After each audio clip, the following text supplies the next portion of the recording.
Hello, everyone. You're welcome to Bus Stop Diaries. My name is Crispy K. Today's topic, the third force.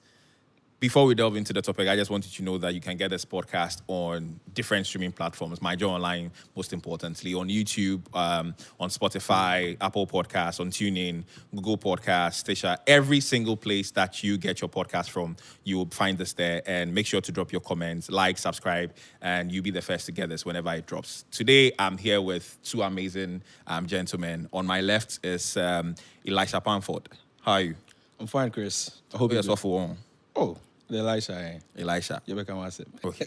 Returning on this episode, the people loved him the last time he came here, and he's here again. Back with you. Yeah, bro. Everything cool. Everything cool. Charlie, the last time, okay, we'll not talk about that, but problem. we'll focus on today's conversation. No problem. So, yes, it's been 32 years of the Fourth Republic, and there seemed to be a seeming duopoly when it comes to, the political party system, MPP, NDC. One goes 8 years, the other comes 8 years, and that's what we've known over the years. We've had people who come in as a third force, either through a political party or as an independent candidate. But their fortunes have been nothing to write home about.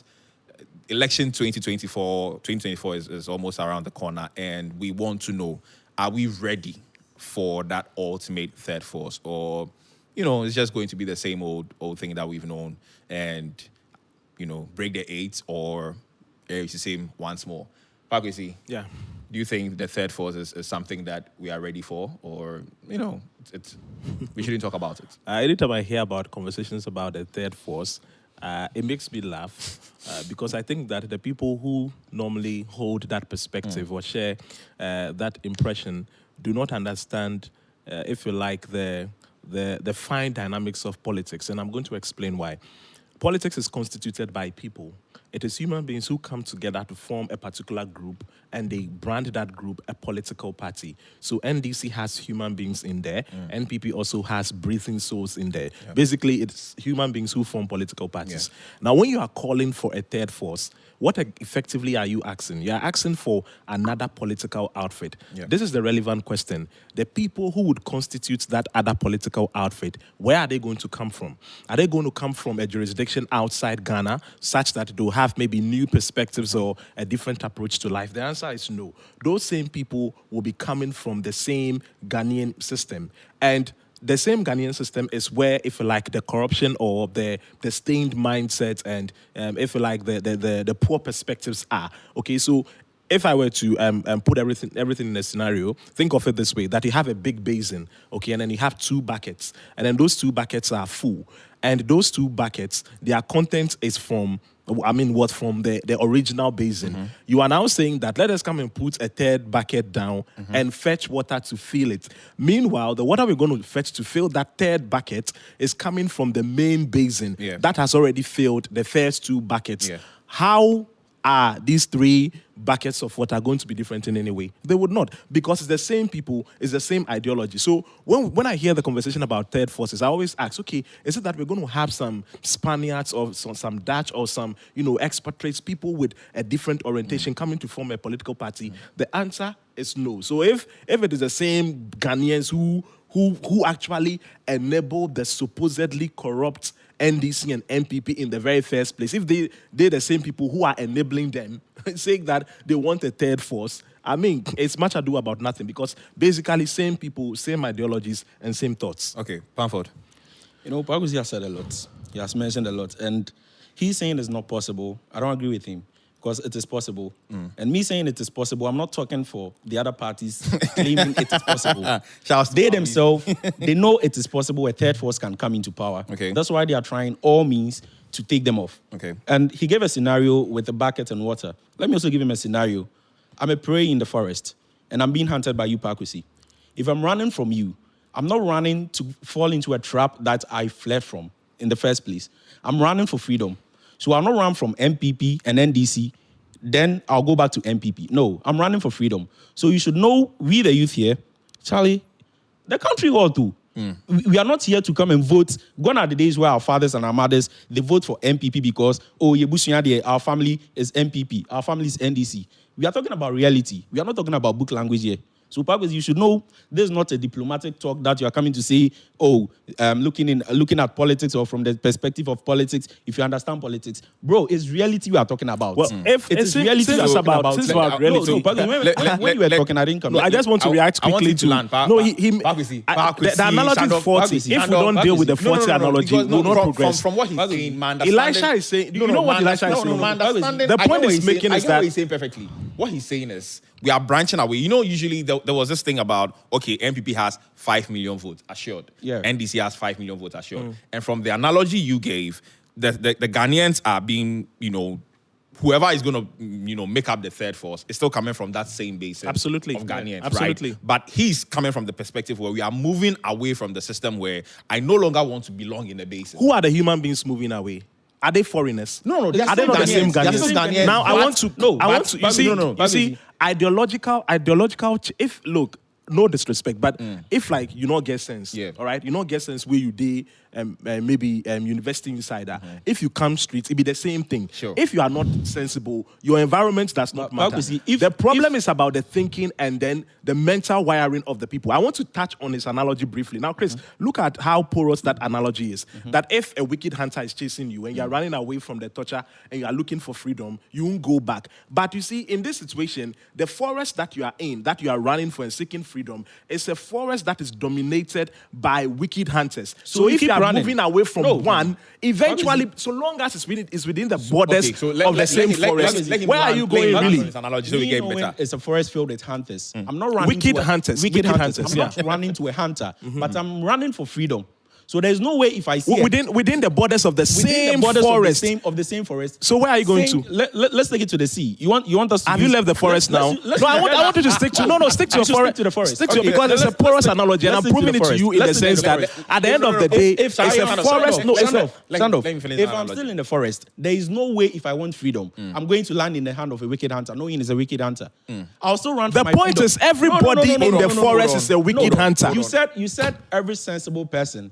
You made a statement using, if you are sensible, you know how to go to this or you know how to go to that. Look, the same sensible person, when we are talking about reality, you know how life is hard now. And you know how life was hard in the other governance. And you know how life is hard now. So there's no way you are going to trade your life for someone who is wicked or someone who is corrupt, for someone who is feeding on your tax to make better living for his and their families. You find a way to come out of them. And what's that way? Okay. That way, whatever they are doing now. Whatever they are doing now is causing a threat to national security. Because I've seen MPP came, they didn't help me. NDC came, they are not helping me. NDC came back, they didn't help me. MPP is back, they are still not helping me. What do you think? I'm a graduate. I don't. What I think then is that let me land. I'm a graduate. I'm home. This is delusive. There's no work. Very delusive. There's no work for me to do. The same government I voted for, they are then telling me I should find something to do because even the payroll or whatever list I'm supposed to be on to get salary is full. What do you think? I'm not getting the work. Then let me think about other things to do. Probably me just getting a knife somewhere, stand in the dark somewhere. I can just go to Chris. So if we no. I want to ask a question. So from 92, I think MPP didn't stand for parliamentary elections in 92. Laughable. Came back in 96.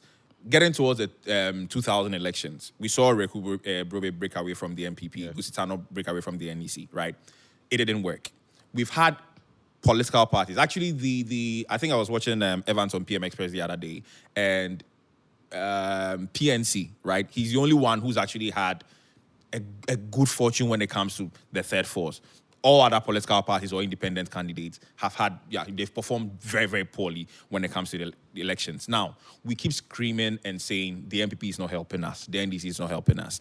You find people talk about, you see people actually move and follow these people. Parkway Sindum came, Ivor Green Streets came. There's the different political parties. You see the crowd behind them. You see them push and support them. But when it gets to the day of the elections, we see what happens. NDC takes half, MPP takes half. Whoever is able to, sway their floating voters gets more and then wins the elections. Is it not just talk from the youth of our country who are not really ready for what's happening? Because every 4 years, we hear the shouts for a third force, we hear the shouts for a new phase, and the story remains the same. What is different this time around that you are speaking about that you think that indeed a third force is going to work this time. History is made. And the same thing you're saying, before 2001 in Zambia, it was the same traditional multi-party system. But in 2001, the Patriotic Front came into power. That was a third force. Kenya, still in Africa. Also, the Orange Democratic Movement came into power as a third force in 2005. Still in Africa. Tanzania, it's worked. Senegal, it's worked. What makes it difficult that it can't work in Ghana? Now, when he says when he says it works, what he said. You should be able to tell us the metrics for that assessment. It's because you can't just say it worked. I'll send you the data when I'll send you the data when we get can't even say. But look, when you are considering Ghana, the people you mentioned earlier are people who came from these same political parties and people who are trained by these same people we are trying to run from. Okay. So there's no way I can believe that this person can make a difference. But here's a situation that we have independent people coming with the voice of the youth that we can make it happen. I don't care how you So laugh. the difference is voice of the the difference youth. from the voice of the youth. The voice of the youth is number one. That's a facade. That's What do you a mean? facade. What do you But mean looking at voice of the youth? that's In the a facade. NDC, But looking in at the NDC and in the looking at NPP, demographics, they have a lot of young people already. No. So when you say the voice of the youth, looking at the where is that demographics, coming maybe from? Pakwesi, I don't know age, but maybe you're too old that you still have this system or No, this I'm bond with that not at all, old thing not our at all. grandfathers and fathers were Not doing at all. that because I'm MPP, I should go for MPP, or because I'm NDC, or when I was born, it's just MPP, NDC. So these two parties are the only people who are going to make it. Okay. I am a vibrant youth, and I know, in fact, I know less about MPP and NDC, talking about my age. So I see these two people It's have made no youthfulness difference. to age. That's MPP problematic. Come on, Pakwesi. MPP came, they did nothing better. NDC came, nothing better. They just come with empty promises, policies that are null and void. And they don't even, I'll send you, we'll talk about facts after the show because we don't have enough time. But why don't we try a new person? Fine. Maybe a new person might not work. Oh, a new person in Ghana is never possible. But the countries I mentioned in Africa, there was never a new person until they tried. Not to talk about Speaking into the microphone. The Ghana, is it GUM or GUM, that political party? That man came out of nowhere. But Into you your are microphone. surprised. Into your microphone. He was supposed to even be the last to talk about. But after we realized he was just not that close, but at least he made it to a point without MPP NDC, he would have been. So imagine a vibrant youth coming out. Did you ever spend time to look at his policies? So wait. Let me come from where you're coming from, you absolutely don't think we need a third force. Is that Yes. is that So let me explain the basis properly. All right. Now, when you are talking about a third force, maybe we should put it in the context. A third force effectively means that another political establishment that will break the duopoly Exactly. of the NDC and the NPP. NPP, yeah. Okay, that conversation, perhaps maybe we are just, do you know how I see it? I see it as people who are just angry for an alternative and not a proper change. Okay. I'm going to tell you why. Because if we were to have a new political establishment, the argument is the same. Where are they going to be coming from? They will be cut from the same fabric and cloth of Ghanaians. And it is in Ghanaians that there's problematic thinking. So basically what you are doing is that you are only maybe even expanding the whole problem. Because at the end of the day, it's the same ideologies that are going to be used to govern the country. It's changing, If you are Pakwesi, looking it is for changing. if you are looking for a proper third force, this is what is supposed to be the focus. The focus should not be about another political establishment. It should be about the reorientation of how we think properly. Okay. And the third forces can actually be the same NDC and MPP. Let me give you an example. So, for example, maybe today we publish a news or any story on corruption on the current government. I'm not being specific, but I'm just saying that there is a sitting government, NDC or NPP. Yeah. We publish a story that borders on corruption. Imagine we had the young people in that same party where the allegation is against. Imagine we had the same young people there coming out to condemn the deed, and they are not defending it because they are aligned to the party. Okay. What do you think that is going to do? That is going to now transform the political landscape in the sense that those at the helm of affairs will know that, look, even if we misbehave, our own people will do what? Our own people are going to call us out. Okay. Even if we do wrong, they will not applaud us because more times maybe it be one a party, so then go do like it be my party. That my party thing. It is rubbish. That is the problem. So if you are looking to change Ghana, if you want the country to progress, the focus is not on creating another political enterprise altogether. When the mindset is the same, it take like it be some trick way maybe more times in the boy you get bad attitude that like in life be basa. Then you say okay I'm not progressing. I won't marry. Then you go left this person. Isan go left this person. Isan go left this. It is not about the alternatives. It's about the character deficiency and the crack in behavior that has not been corrected. But this character deficiency, for instance, our MPs, right? So if we saw the example with Isaac Isiama, right? When he decided to and different political figures, especially even with Alan Chimante's movement, where they decide to be on the other side and speak against the party they originally belonged to, and they are disowned. If you're an MP and you are disowned by your party, automatically you lose your seat in parliament. Absolutely. Right? So if the constitution of these political parties actually go to work against this, reorientation of the mind. You know why it happens that way? So you know why dissent is often punished when you are in a political party and you show a little bit of a reservation. You know why it is punished? Because more often than not, it's an individualistic affair. More often than not. But if we had, for example, in the National Democratic Congress or the New Patriotic Party, you had, let's say, the base of the party coming out to say that, look, this corruption allegation, it is scandalous. We all do not want it. And they mass up in numbers at the party's headquarters. You think the party leadership would not We had an example where a lot of MPs were against Ken Ofori-Atta, the former finance minister. At the end of the day, what did we see? We literally saw that engineering, that initiation of ultimately, and at the end of the day, they just switched. Ultimately, where is Ken Ofori-Atta? He is the president actually heeded their call and he told them that at what time? No, I'm coming. No, it was a crucial moment where he was in the middle of an engagement with the IMF. So Ken says that the president says, look, your call is a very positive one, and that was even the very fair. So that is the impact of that is even the impact of engagement. Is that not the exact time you actually need people to say that, irrespective of this engagement you are making, we want this sort of change, and so no matter what you want to say to us, no matter the kind of engagement, we would have to be. You see, sometimes radicalism must come with a bit of common sense. Okay, you cannot ask a man who is having sex to pull out because you want to come and maybe lock your door. If the man really wants to get pregnant, and if you're also expectant and you want to see a child, you cannot be forceful in that manner. Safety over everything. No, that's not safety. You are looking at results. If I am having sex and I need to get pregnant, and someone is going to shoot me in the end, what's the essence of you are looking at results. Okay, you're looking at results. Ghana was, and we are still in the doldrums. Yeah. We were in the negotiations with a global lender. Yeah. The president receives a petition.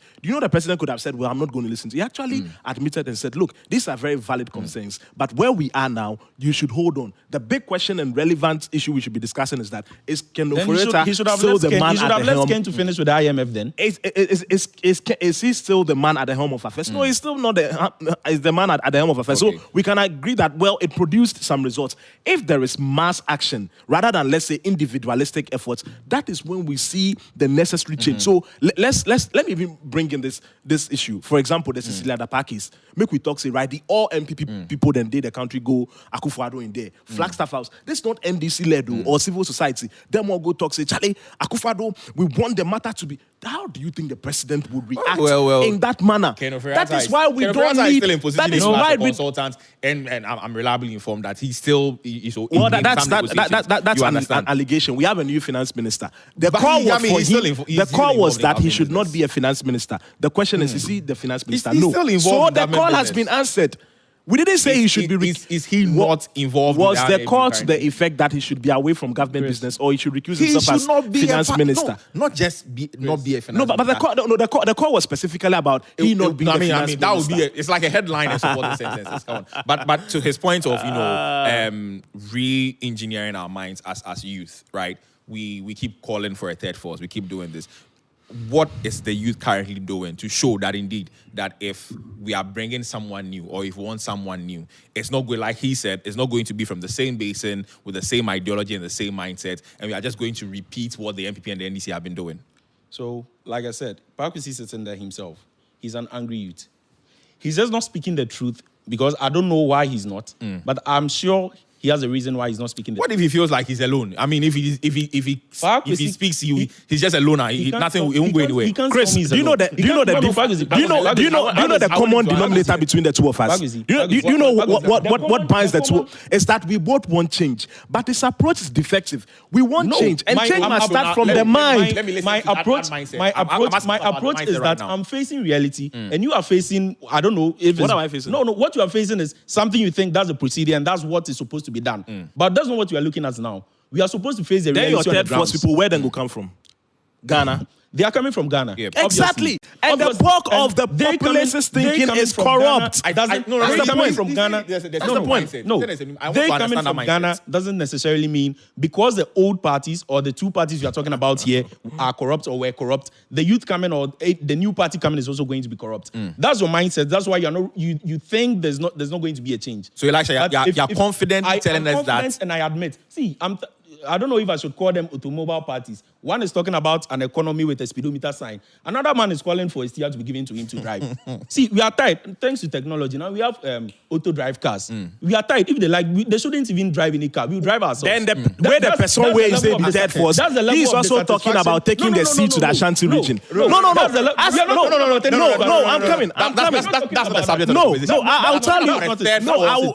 He's making the third force conversation you're having here. Chris, he's making. Well, no, but I'm saying that because you know why I'm saying that. You know why I'm saying that. No, you don't be anybody. Not even mention anyone. Because Alan is also speaking for the youth. I know where you are going. Hold on. It is not. No, I'm not even attacking. I'm not even attacking. No, you mentioned that. You know the point I want to make. Let me tell you why the problem is about our thinking. You see, he said that one party is talking about what speedometer, another person is talking about whatever. Okay, now that is fair and good. Thumbs up. But I am saying that when we even wanted to hear a third alternative, what we go here no cry like no. When the vibe be there inside. So then you realize that it's about the thinking. It's about the thinking of the people. No, it's just one. That's not even an. It's not the only one we have. That's not even an alternative yet. It's just to bring the minds that they are even playing games with us. They know the youth. Who are they? See, the two parties are playing games with us. That's the truth, and you don't want to say it. No, I'm not. It's not about the two parties. So So we should have a third. So we should have. Listen, we are having a third force already. We are going to have. So who is that? Wait. That's an emphatic statement. So who's your third force right now? Who is my third force? The third force I'm talking about, I'm not specifically mentioning a party, but the youth itself is coming with anyone who is ready to stand for the youth. Or NDC and NPP, don't they have young people there? And these people, the two parties, they've made it look like if you try, we'll sabotage you, or if you try, there's no way you're going to make it happen. So why don't you just come and join us so we move forward? Knowing specifically that if you join them, you are going to be influenced by their corruption or by their ways, and the country will still be going this way. But like I mentioned, gone are the days where I vote because I'm an MPP. I vote for the president going for Nanado, and I vote for, if I'm in Saoma Duiju, I vote for Anodompre because I'm MPP. I should vote for. But here's the case: if I still love the president, or I think the president is doing something right, these days we don't go because the president is doing right. I should vote for my MP. Sometimes the MP is not doing something right. So the skirt and blouse. Now the skirt and blouse is working. That should let you know time is changing. Things are evolving. There's a revolution somewhere. Yeah. And the youth has made it known to these people that we are very angry. And why do you keep saying the youth? Why do you keep saying the youth? Because we are all young people. So when you say, but you are speaking. Let me tell you a problem. Under the influence of the two parties. Let me. You see, if there's anybody, I just wanted to ask if there's anybody who is being very realistic here, it is actually myself. Because no, you're not being real. You're not being real. I'm making looking at coming here. If you drove, you know yourself that the fuel you bought or the transport fare you paid is way more than what you are supposed to pay. You see, but yet you come to sit here. Yet you come to sit here and defend. I know after this point you say it's because of economic blah blah blah blah blah. We are talking about reality. What I was saying. It's reality we are talking about. Let's face reality. Let's not face books and papers. Chris, there's a difference between a logical submission and sensationalism. And logical Unfortunately, is not, that is what has characterized him. I'm going to tell you. I'm going to tell you why he's been. No, I'm going to tell you why he has been from the blast of the whistle till now, and it may even overwhelm me, and I may even want to walk out of here because the sensationalism is too much. Do you know why? Right. Look, let me tell you why it is that way. him, I mean, sitting here, he acknowledges that times are hard. Yeah. Do I acknowledge the same thing? Yeah. Yes, indeed. I also believe that at the end of the day, look, things are really poor and bad in Ghana. Yeah. Do we all need change? I want change.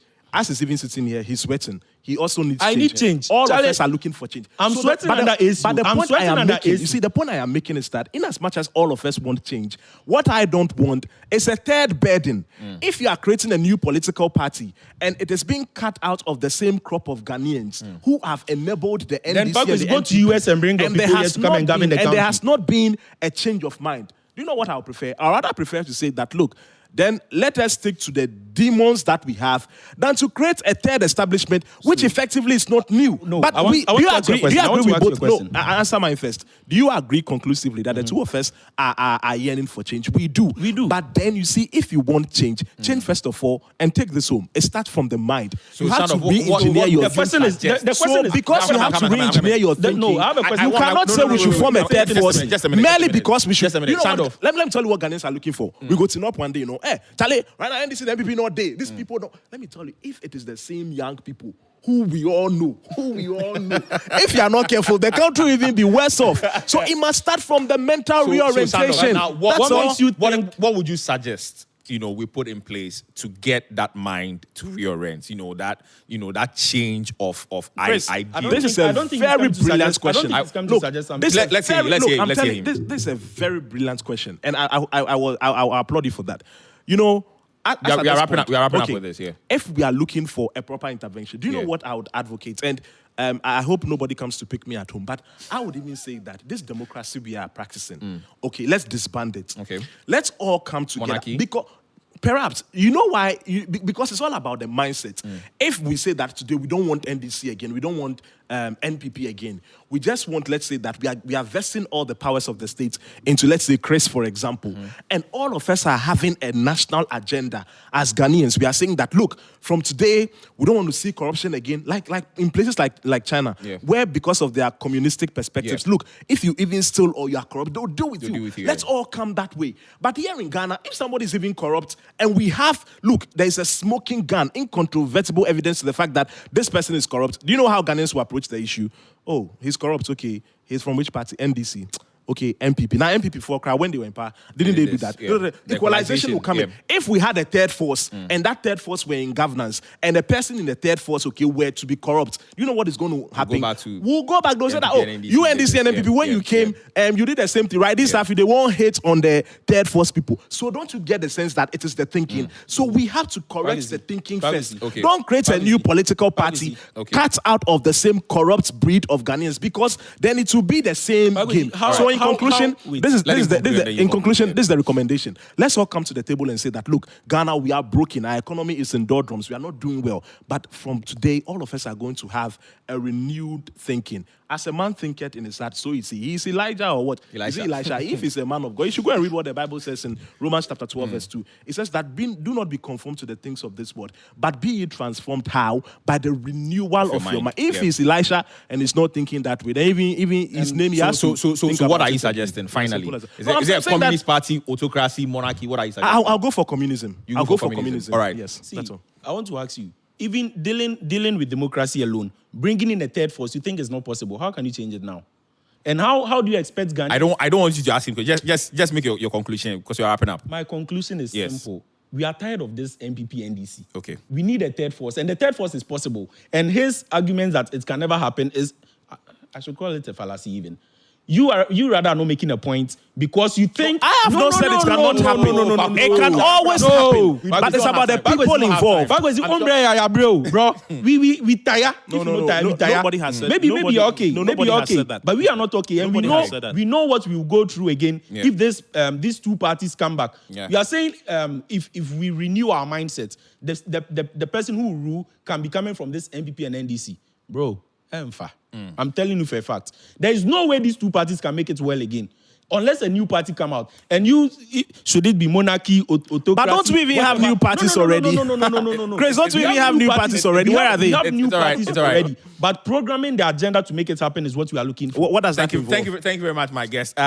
So this has been Bus Stop Diaries, and I know as always, it's a heated conversation. We've been seeing your comments. We appreciate them. Do all to like, subscribe, share this podcast to your networks, and let them get involved in the conversation as well. Wherever you find your podcast, if it's Amazon, Apple Podcasts, TuneIn, Spotify, anywhere, YouTube, My Joe Online, get this conversation, get involved, because indeed we do need the change, and then we need to make sure Ghana gets better. My name is Crispy K. I was here with Elisha Pamford and Pakwesi Shandorf. Thank you very much. See you on the next episode.